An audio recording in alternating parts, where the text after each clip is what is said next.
दोस्तों नमस्कार। आज हम लोग मुख्यतः आधुनिक भारत में हम यूरोपीय कंपनियां की चर्चा करेंगे, वो भी ब्रिटिश, इससे पहले पुर्तगाल, डच और फ्रांसीसी, इन सब कंपनियों की चर्चा करेंगे। लेकिन आज हम लोग खासकर पुर्तगालियों के बारे में, लेकिन पुर्तगाली के उस टॉपिक पर आने से पहले मैं कोशिश करता हूं इस बात को लेकर कि जो भौगोलिक खोज हुई थी, जो आपके बहुत ही बच्चे वाले क्लास में, यानी कहने मतलब है 9th क्लास के बुक में भौगोलिक खोज दिया हुआ है। यानी उस समय जब 1453 ईस्वी में, याद रखेंगे 1453 ईस्वी में कुस्तुनतुनिया, याद रखेंगे नाम है कुस्तुनतुनिया, ठीक है। यहाँ पर तुर्की का अधिकार हो जाने से यूरोप और भारत के मध्य जो रास्ता था आने जाने का, उस पर अवरुद्ध हो गया। अब यूरोप का व्यक्ति भारत से व्यापार करे तो उनके लिए एक नई मार्ग की आवश्यकता पड़ेगी। इस वजह से खासकर पुर्तगालियों ने उससे पहले कर सकते आप, कोलंबस ने कोशिश किया कि भारत की खोज किया जाए समुद्री मार्गों द्वारा, यानी समुद्र के मार्ग द्वारा भारत की खोज किया जाए, ठीक है। और याद रखेंगे इस बात को लेकर कि 1453 में कुस्तुनतुनिया पर तुर्की का अधिकार हो गया। जो भारत और यूरोप के मध्य जो संपर्क था, स्थल मार्ग का संपर्क था, वो अवरुद्ध हो गया और इससे यूरोपीय देशों को जल मार्ग द्वारा भारत पे आने के लिए विवश होना पड़ा, ठीक है। इससे पहले एक और फैक्ट है, उसे भी ध्यान रखेंगे। पुर्तगाल, ठीक है, पुर्तगाल का राजकुमार नाम है उसे Henry the navigator, Henry the navigator. इसने, पुर्तगाल राजकुमार हेनरी द नेविगेटर ने समुद्री यात्राओं और भौगोलिक खोजों का प्रोत्साहन दिया, ठीक है। ध्यान रखेंगे, पुर्तगाल का एक राजा है हेनरी, या राजकुमार है हेनरी द नेविगेटर। इसने समुद्री यात्राओं और भौगोलिक खोजों को प्रोत्साहन दिया। इसी क्रम में बार्थोलोमियो डियाज, ठीक है, एक व्यक्ति का नाम है बार्थोलोमियो डियाज। वो उसका अगर अब देखा जाए तो 1487 ईस्वी में बार्थोलोमियो डियाज ने क्या किया, ये पुर्तगाल शासक जॉन द्वितीय ने यात्रा पर भेजा। उसने अफ्रीका के दक्षिणी छोर, यानी इस जगह को खोज निकाला। इसे आप कहते हैं, इसे आप नाम दिया गया था, ये नाम है कैप ऑफ गुड होप, ठीक है, गुड होप। यानी याद रखेंगे एक व्यक्ति जिसका नाम है Bartolomeu Diaz.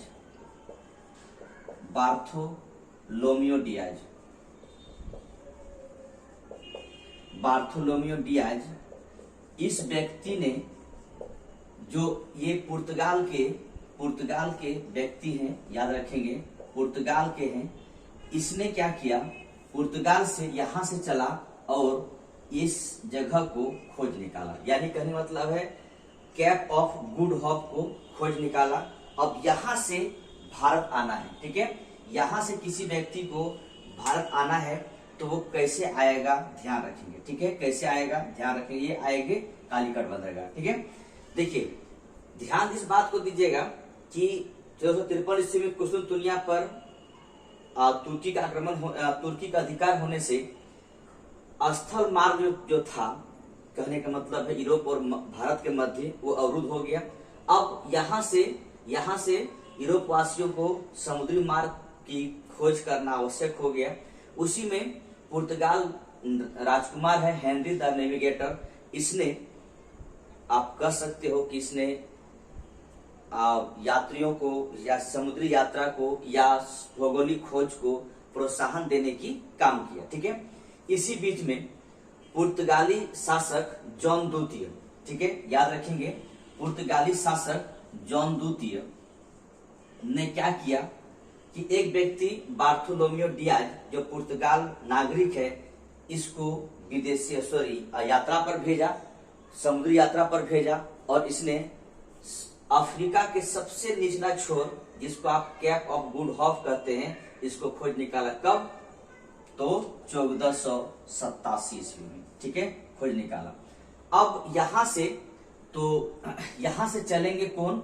Vasco D gamma, ठीक है, वास्को डी गामा चलेंगे और वो कोशिश करेंगे भारत आने के लिए। लेकिन उससे पहले पुर्तगाली कंपनी का नाम अगर आप देखा जाए तो पुर्तगाली कंपनी का नाम है, ध्यान रखेंगे, एस्तादो द इंडिया।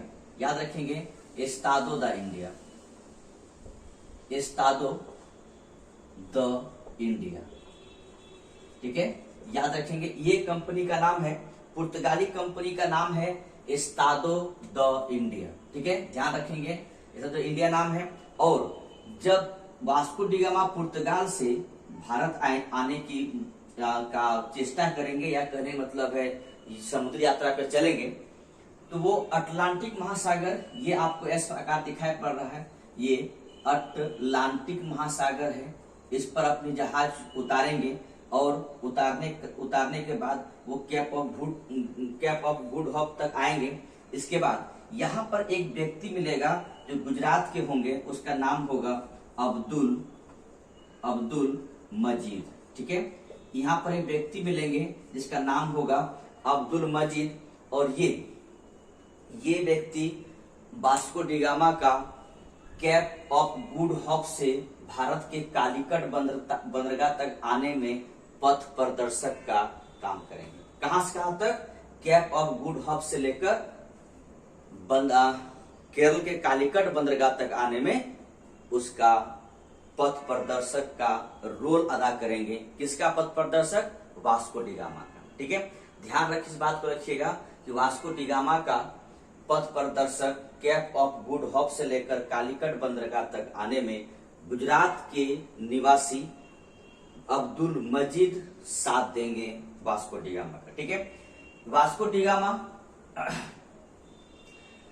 को भारत लाने में या भारत भेजा गया था, कौन भेजा था याद रखेंगे, ठीक है। आपको मैं पूरा डिटेल से बता रहा हूं और एक बार देख लीजिए पूरा वीडियो को, फिर दोबारा किसी वीडियो देखने की आवश्यकता नहीं पड़ेगी, ठीक है। याद रखेंगे वास्को डी गामा को जो भारत भेजा गया था, तो भारत भेजने के लिए कर सकते पुर्तगाल शासक, याद रखेंगे उस शासक का नाम है पुर्तगाल शासक इमेनुअल, ठीक है, इमेनुअल नाम का एक शासक है, पुर्तगाल के शासक हैं, इसने वास्को डी गामा को भारत भेजा था, ठीक है। तो पुर्तगाल के शासक इमेनुअल ने वास्को डी गामा को भारत भेजा था, इस बात का ध्यान रखिएगा, ठीक है। अब यहाँ पर ध्यान इस बात का रखेंगे कि भारत में वास्को डी गामा आया कब, ठीक है, डेट सही ध्यान रखिएगा। वास्को डी गामा 17 मई 1498 को भारत में आया वास्को डी गामा। कहाँ आया? तो कालीकट बंदरगाह पहुंचा। कहाँ पहुंचा? ध्यान रखेंगे, कालीकट बंदरगाह, ठीक है, कालीकट बंदरगाह पहुंचा वास्को डी गामा, ठीक है, बंदरगाह पहुंचा। तो इस बात का यहाँ तक इतना तो बात याद रखेंगे कि यहाँ से जब कालीकट बंदरगाह पहुंचा, वो डेट था 17 मई 1498, कालीकट बंदरगाह, केरल पहुंचा वास्को डी गामा, ठीक है। इतनी सी बात याद रखेंगे।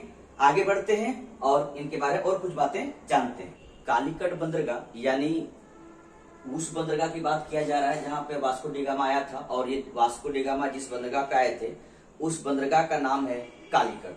अगर वर्तमान अभी अगर देखा जाए कि कालीकट बंदरगाह का वर्तमान नाम क्या है, तो ध्यान रखेंगे इस बंदरगाह का वर्तमान नाम है कोझिकोड, ठीक है, ध्यान रखेंगे इस वर्तमान नाम है कोझिकोड, कोझिकोड, ठीक है। और यहाँ का शासक हुआ करता था जमोरिन, ठीक है, जमोरिन शासक हुआ करता था, या इसे उपनाम दिया जा सकता, उपनाम भी कर सकते हैं। इसने वास्को डी गामा का पूर्णतः स्वागत किया, लेकिन अरब यात्रियों ने इसका विरोध किया। अरब यात्रियों ने विरोध किया। क्यों विरोध किया? इसका वजह है कि इससे पहले इससे पूर्व से अरब लोग हमारे यहाँ व्यापार कर रहे थे। और आपको पता है जब सेम प्रोफेशन पे कोई होता है तो एक दूसरे का विरोध करता है, ठीक है।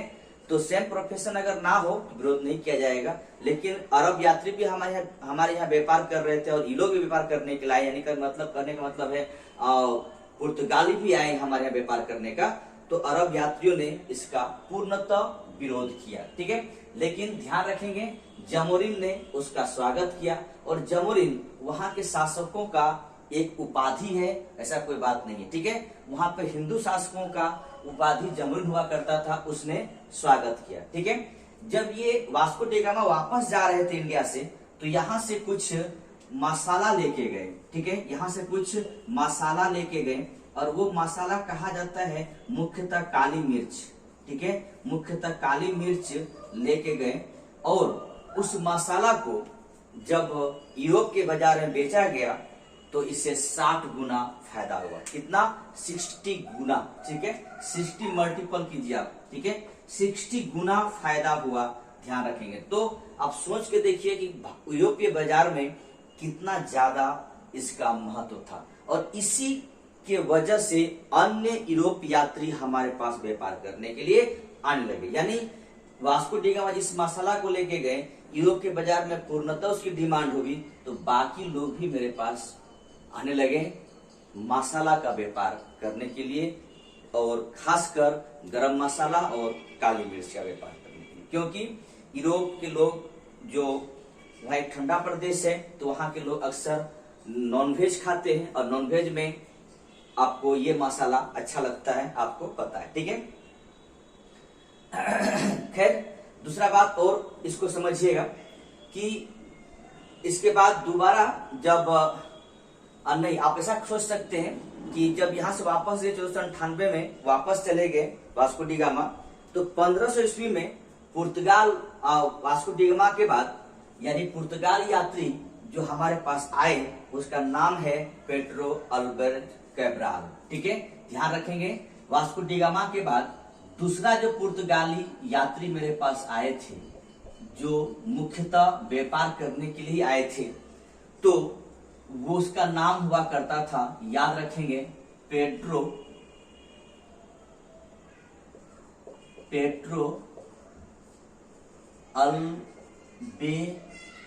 अल्ब्रेज कैब्राल, ठीक है, कैब्राल। तो याद रखेंगे पेड्रो अल्ब्रेज कैब्राल ये दूसरा पुर्तगाली यात्री है जो वास्को डी गामा के बाद भारत आए थे।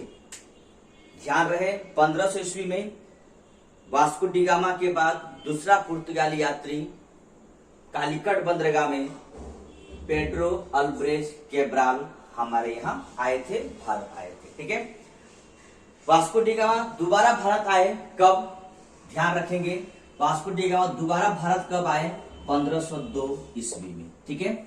और फिर से यहाँ पर आए, दोबारा आए, और फिर मसाला लेके गए और मार्केट में बेचे, और वास्को डी गामा तीसरा बार ही भारत आए थे, ठीक है। तो वो कब आए थे? वास्को डी गामा तीसरा बार भारत 1524 ईस्वी में आए थे, और तीसरा बार आने के बाद वास्को डी गामा का यही मृत्यु हो जाती है, यानी भारत में मृत्यु हो जाती है, और उसका कब्र कोची में है, यानी कोची में उसे दफना दिया जाता है, ठीक है। कोची केरल में दफना दिया जाता है वास्को डी गामा को। तो ध्यान इस बात का रहे कि भारत में वास्को डी गामा 3 बार आए थे, पुर्तगाल से भारत की यात्रा किए थे समुद्री मार्ग द्वारा।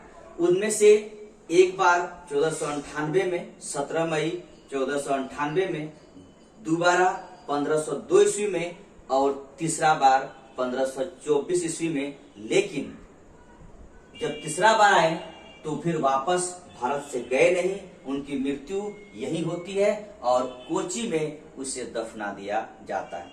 याद रहे, ध्यान रखिएगा इन सब सारी बातों को, ठीक है। चलिए आगे बढ़ते हैं और आगे कुछ और जानते हैं। तब 1503 ईस्वी में पुर्तगालियों ने कोचीन में पहला व्यापारिक कोठी स्थापित किया। ध्यान रखेंगे 1503 ईस्वी में पुर्तगालियों ने पहला कोठी कहाँ स्थापना किया? कोचीन में। ध्यान रखेंगे, कोचीन में। तो पहला फेटा स्थापित किया और इसे आप कह सकते हैं पहला किला भी बनवाया। ठीक है, तो पहला कोठी या पहला किला कहाँ स्थापित किया? कोचीन में। अगर दूसरा पूछे तो ध्यान रखेंगे 1505 में दूसरा किला या दूसरा कोठी कहाँ पे स्थापना किया था? कन्नूर में। ठीक है, कन्नूर में दूसरा कोठी स्थापित किया था पुर्तगालियों ने। कब? 1505 ईस्वी में। पहला कोठी 1503 में और दूसरा कोठी 1505 में। पहला कोठी कोचीन में, दूसरा कोठी कन्नूर में। ठीक है, चलिए हम लोग और आगे बढ़ते हैं और कुछ चीज जानते हैं। पुर्तगालियों ने 2 कोठियां स्थापना करने के बाद पुर्तगाली की उन कोठियों को चलाने के लिए किसी वायसराय की आवश्यकता पड़ता। तो इसी वजह से पुर्तगालियों ने सबसे पहले एक वायसराय बनाकर भेजा जिसका नाम है फ्रांसिस्को डी अल्मीडा।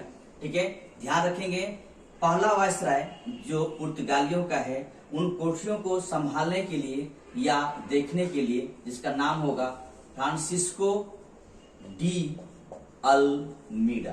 ठीक है, अल्मीडा ये व्यक्ति है। ये कब आए थे? 1505 से 1509 के बीच में ये पुर्तगालियों का वायसराय बनके, पहला वायसराय बनके भारत आए। ठीक है, याद रखेंगे फ्रांसिस्को डी अल्मीडा प्रथम पुर्तगाली वायसराय। ठीक है, अल्मीडा ने एक पॉलिसी अपनाया था जिसे कहा जाता है ब्लू वाटर पॉलिसी। ध्यान रखेंगे वो पॉलिसी है ब्लू वाटर पॉलिसी। ठीक है, पॉलिसी। इसे हिंदी में कहा जाता है शांत जल नीति। ठीक है, ध्यान रखेंगे ये कहा गया। ठीक है, अब ये पॉलिसी होता क्या है, इनका उद्देश्य क्यों था इस पॉलिसी को लाने का, इस नीति को लाने का? तो ध्यान रखेंगे इस पॉलिसी का उद्देश्य ये है कि भारत व व्यापारिक एकाधिकार। ठीक है, भारत में एक व्यापारिक अधिकार चाहिए थे, इसको एकाधिकार बना रहे। साथ ही साथ ये चाह रहे थे कि भारत और भारतीय समुद्रों को या अरब सागर कहें या हिंद महासागर कहें। ठीक है, अच्छा रहेगा, हिंद महासागर कहते अच्छा रहेगा। ये कोशिश कर चाह रहे थे पुर्तगालियों कि भारत में या हिंद महासागर में अपनी एकाधिकार बना रहे, कोई भी उस पर अधिकार ना बना सके, या कह सकते हैं कि हिंद महासागर में नियंत्रण चाह रहा है। ठीक है, इसी का अगला वर्जन आपके पास आएगा कार्टेज सिस्टम या कार्टेज पद्धति। ठीक है, जिसको बहुत जगह में कार्टेज अल्मीडा पद्धति कहा जाता है। इसी का लेटेस्ट वर्जन आने वाला है। ठीक है, यानी पहले कोशिश किया अल्मीडा ने कि हिंद महासागर को अपने कब्जे में लिया जाए या नियंत्रण में रखा जाए। इन्हीं का अगला व्यवस्था आएगा जो कि होगा कार्टेज अल्मीडा पद्धति। ठीक है, तो ध्यान रखेंगे। और अल्मीडा ने इस नीति को लाया था। पूछा हुआ क्वेश्चन है और आपसे पूछा भी जाएगा कि ब्लू वाटर पॉलिसी किस पुर्तगाली गवर्नर का पॉलिसी था या नीति था। ठीक है, एक बात और ध्यान रखेंगे कि अल्मीडा ने 1509 ईस्वी में, ध्यान रखेंगे 1509 ईस्वी में दमन एवं दीव पर अधिकार किया। किस पर अधिकार किया? ध्यान रखें, दमन व दीव पर अधिकार किया। ठीक है, ध्यान रखिएगा, अधिकार किया। इसके बाद दूसरा पुर्तगाली वायसराय आएगा जिसका नाम होगा अल्फांसो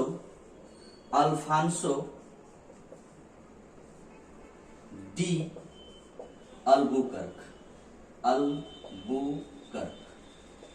अगला पुर्तगाली वायसराय आएंगे 1509 से 1515 तक अपना कार्यकाल रहेगा इनका। तो कहा जाता है कि ये दूसरा पुर्तगाली जो अल्बुकर्क है, यही व्यक्ति वास्तविक संस्थापक पुर्तगालियों का है। ठीक है, कह सकते हैं इसे पुर्तगाली साम्राज्य का वास्तविक संस्थापक कह दीजिए आप। ठीक है, याद रखेंगे इस अल्बुकर्क को पुर्तगाली साम्राज्य का साम्राज्य का वास्तविक संस्थापक, ठीक है, संस्थापक। तो पुर्तगाली साम्राज्य का वास्तविक संस्थापक के रूप में हमें अल्मीडा दिखाई पड़ता है, यानी पुर्तगाल का दूसरा गवर्नर, ठीक है। इसने 1510 ईस्वी में, याद रखेंगे, इसने 1510 ईस्वी में बीजापुर शासक जिसका नाम होगा यूसुफ आदिल शाह से गोवा छीना गया, यानी अधिकार किया, गोवा पर अधिकार किया। ध्यान रखेंगे 1510 ईस्वी में बीजापुर के शासक यूसुफ आदिल शाह से गोवा छीना या उस पर अधिकार किया, और ये 1510 से 1961 तक गोवा पुर्तगाली के ही पास रहेगा, ठीक है। ध्यान रखेंगे ये गोवा जो आज हमारा एक राज्य के रूप में है, जिसकी राजधानी पणजी है, ये 1510 में बीजापुर शासक यूसुफ आदिल शाह से पुर्तगाली का दूसरा गवर्नर अल्बुकर्क ने अपने हाथों पे लिया, और इसके बाद गोवा को पुर्तगाली ने राजधानी बनाया और गोवा को अपने पास 1961 तक रखा। इस प्रकार भारत में आने वाला पहला यूरोपीय शक्ति पुर्तगाल, और सबसे लास्ट में जाने वाला शक्ति यूरोप का, वो भी पुर्तगाल, पहले आया और लास्ट में गया, ठीक है। ध्यान रखेंगे। चलिए हम लोग आगे बढ़ते हैं, यानी बीजापुर के बाद, गोवा के बाद आगे बढ़ते हैं। अल्बुकर्क ने एक और काम किया 1511 ईस्वी में। 1511 ईस्वी में दो क्षेत्र, यानी कहने का मतलब है एक मलक्का जो अंडमान निकोबार द्वीप समूह और या अंडमान सागर और दक्षिणी चीन सागर को जोड़ता है, ये आपका मलक्का, ठीक है, मलक्का, और दूसरा है एक हॉर्मुज, ठीक है, हॉर्मुज। इन दोनों पर अधिकार किया। अगर मलक्का खाड़ी देखा जाए तो अंडमान सागर और दक्षिणी चीन सागर को जोड़ती है, उसी प्रकार हॉर्मुज को देखा जाए तो फारस की खाड़ी और ओमान की खाड़ी को जोड़ती है, ठीक है। तो इन दोनों क्षेत्रों पर, मलक्का और हॉर्मुज पर 1511 ईस्वी में पुर्तगाली गवर्नर अल्बुकर्क ने अधिकार किया, अधिकार जमाया। इसने एक काम और किया था अल्बुकर्क ने, उस बात को ध्यान रखिएगा। इसने एक काम, ये काम किया था कि पुर्तगाली लोगों को कहा था अपने पुर्तगाल की जनसंख्या बढ़ाने के लिए भारतीय महिलाओं से शादी करने के लिए प्रोत्साहित किया जा रहा था। यानी पुर्तगाल निवासी को, ध्यान रखेंगे, पुर्तगाल निवासी को भारतीय महिलाओं से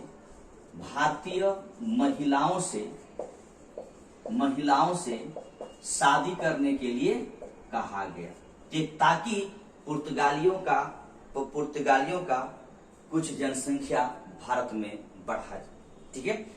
नेक्स्ट इसका गवर्नर होगा जिसका नाम होगा Nuno da Cunha. Next governor Nuno da Cunha, ठीक है, कुन्हा होगा, जो कि 1529 से 1538 तक यहाँ पर रहेंगे। इसने 1530 को इसने 1530 में, याद रखेंगे, इसने 1530 में कोचीन के जगह, ठीक है, कोचीन के जगह गोवा को पुर्तगाली की राजधानी बनाया, ठीक है, राजधानी बनाया। ध्यान रखेंगे कि 1530 में कोचीन की जगह गोवा को पुर्तगालियों का राजधानी बनाया। साथ ही साथ इसने सैंथोमे, ठीक है, सैंथोमे जिसको आप मद्रास कहते हैं, ठीक है, सैंथोमे यानी मद्रास, ठीक है। इसके बाद हुगली यानी बंगाल, ठीक है। साथ ही साथ दीव में भी क्या किया, पुर्तगालियों ने अपना अधिकार या अपनी बस्तियां स्थापित की। कहां?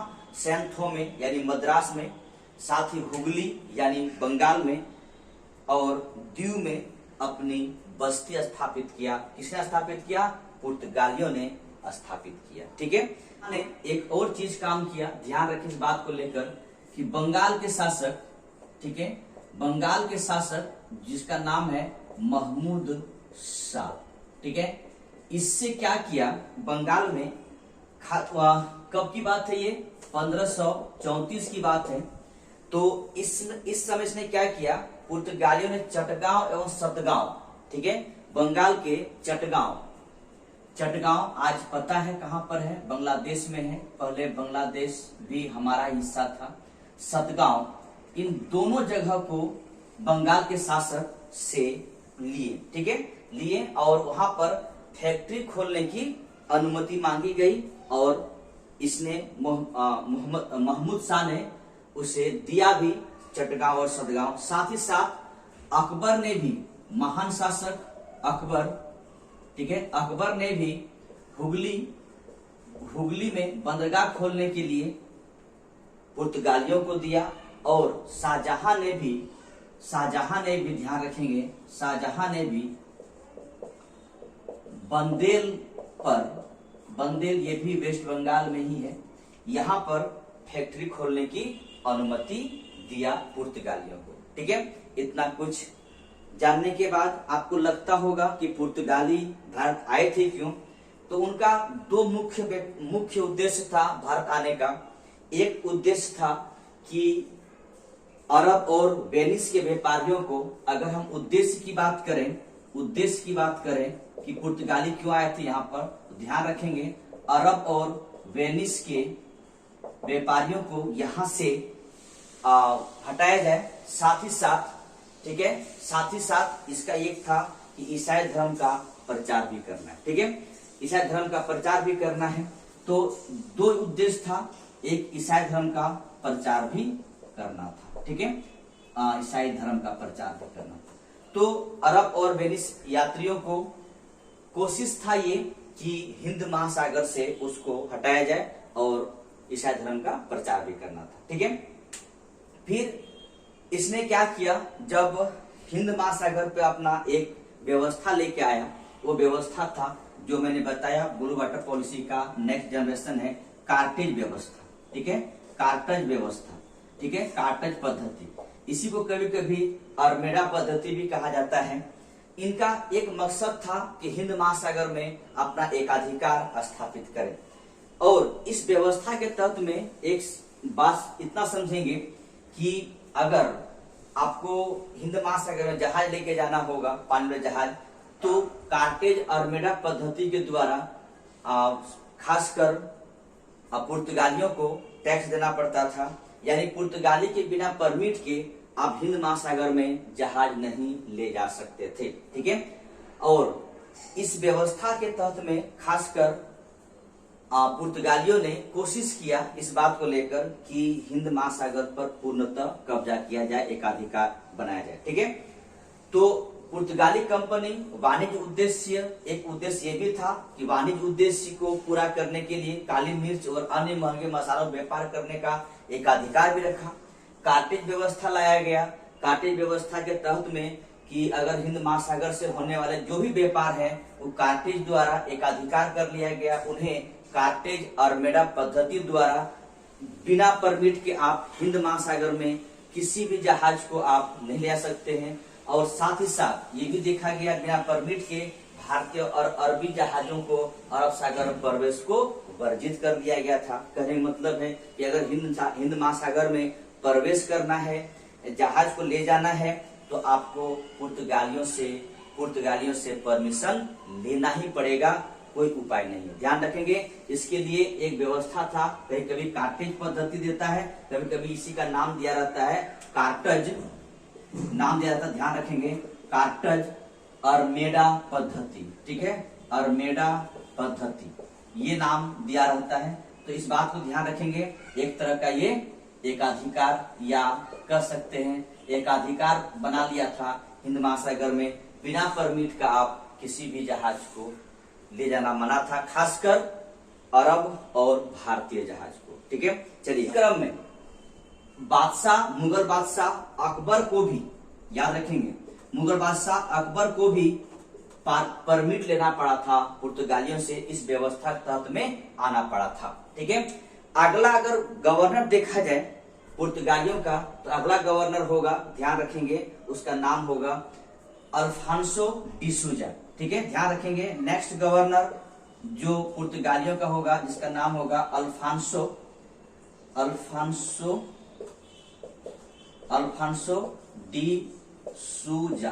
ठीक है, ये कब आए थे, ध्यान रखेंगे, 1542 से 45 के बीच। इसके समय में एक व्यक्ति साथ ही साथ आए थे जो एक प्रसिद्ध पादरी है, जेसुइट पादरी है, जिसका नाम होगा जेवियर, फ्रांसिस्को जेवियर। ठीक है, ध्यान रखेंगे, एक या पादरी आएंगे जिसका नाम होगा फ्रांसिस्को जेवियर। ठीक है, जेवियर। तो याद रखेंगे कि नेक्स्ट और अंतिम गवर्नर भी आप सोचेंगे कि अल्फांसो डिसूजा, जो 1542 से 45 के बीच में आए, और इसके समय में एक फ्रांसिस्को जेवियर नाम का एक पादरी आते हैं, ईसाई धर्म का आप कह सकते पादरी आते हैं, और यहाँ पर मुख्यतः इनका काम होता है कि अपने धर्म का प्रचार करना, प्रसार करना। ठीक है। अब जब पुर्तगाल हमारे पास आए तो कुछ न कुछ तो देन होगा पुर्तगालियों का, कुछ तो देंगे हमें, कुछ लेके गए यहाँ से, कुछ दे के गए, तो क्या क्या दे के गए उनको जानेंगे, जो जानना बहुत जरूरी है। पुर्तगाली हमारे पास आए, तो पुर्तगाली जब मेरे पास आए तो कुछ तो देंगे मुझे, जहां तक ले जाने की बात है तो मसाला यहाँ से लेके गए, लेकिन उसके बदले में मुझे कुछ दिया। तो पुर्तगाली आने से भारत पर क्या प्रभाव पड़ा? सबसे बड़ा प्रभाव ये है कि पुर्तगाली ने मुझे तंबाकू दिया, जो आज हम लोग बड़े चाव से खाते हैं, तंबाकू। ठीक है, तंबाकू दिया, बड़ा चाव से हम लोग खाते तंबाकू को, साथ ही साथ अफीम भी दिया। ठीक है, अफीम भी दिया। आप जान रहे हैं ये दोनों चीज कितना जहरीला है। ठीक है, एक अच्छा चीज दिया, काजू। काजू पुर्तगालियों का है, अनानास। ठीक है, जिसको आप पाइन एप्पल कहते हैं। ठीक है, अनानास, इससे भी पुर्तगालियों ने ही दिया। लाल मिर्च, किसी के लिए पसंद, किसी के लिए नापसंद, लाल मिर्च, ये सारा चीजें पुर्तगाली का देन है। और सबसे बड़ी चीजें जो पुर्तगाली ने हमें दिया वो है प्रिंटिंग प्रेस। ठीक है, ध्यान रखेंगे, प्रिंटिंग प्रेस पुर्तगालियों का ही देन है। और सबसे पहली बार प्रिंटिंग प्रेस जो लगा वो कहाँ लगा था, याद रखेंगे, 1556 में।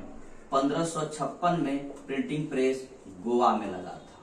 ठीक है, गोवा में लगा था। ध्यान रखेंगे कि प्रिंटिंग प्रेस, प्रथम प्रिंटिंग प्रेस 1556 में गोवा में स्थापित किया गया था। स्थापत्य कला के क्षेत्र में पुर्तगालियों ने गोथिक स्थापत्य कला, ध्यान रखेंगे, स्थापत्य कला के क्षेत्र में, स्थापत्य कला के क्षेत्र में गोथिक स्थापत्य कला की शुरुआत या गोथिक शैली की शुरुआत पुर्तगालियों ने ही किया था। ठीक है, उसी ने किया था।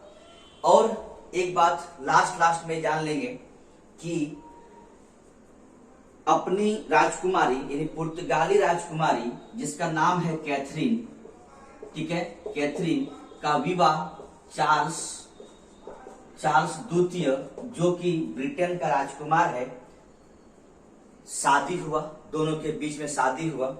जब शादी हुआ तो लड़की पक्ष दहेज तो देंगे ही, जो अभी भी चलते जा रहा है। ठीक है, तो उस दहेज प्रथा में इस चार्ल्स द्वितीय को पुर्तगालियों ने क्या दिया, मुंबई दहेज में दिया। ठीक है, मुंबई दहेज में दिया। इतिहास में देखेंगे तो दहेज प्रथा शुरू से चलते आ रहा है। सरकार ने कितने इस पर कोशिश की, आज भी कोशिश जारी है दहेज प्रथा रोके, लेकिन पता नहीं कैसे रुकेंगे। आप लोग कमेंट कीजिएगा इस बात को लेकर। ठीक है, मुंबई दहेज में प्राप्त हुई, किसको दहेज प्राप्त हुई, चार्ल्स द्वितीय को। और साथ ही साथ इस चार्ल्स द्वितीय ने मुंबई को दे दिया ब्रिटिश ईस्ट इंडिया कंपनी को। किस लिए दिया? तो आप जाइए इस मुंबई पर राज कीजिए कि चार्ल्स द्वितीय को दहेज स्वरूप प्राप्त हुई थी मुंबई, जिसे ब्रिटिश ईस्ट इंडिया कंपनी को दे दिया गया था। ठीक, आज जाने से पुर्तगाल के बारे में अगले वीडियो के तहत में आपका दूसरा टॉपिक आएगा, यानी यूरोपीय कंपनी का दूसरा, चाहे डच हो चाहे वो ब्रिटिश हो, हम उसको भी लेके आएंगे। आप लोग जुड़े रहिएगा, और अगर आप सब्सक्राइब कर चुके हैं तो एक लाइक बनता है, जरूर लाइक कीजिएगा, अपने दोस्तों शेयर कीजिएगा, साथ ही साथ कमेंट कीजिएगा। थैंक यू, धन्यवाद, बहुत बहुत धन्यवाद। जय हिंद, जय भारत।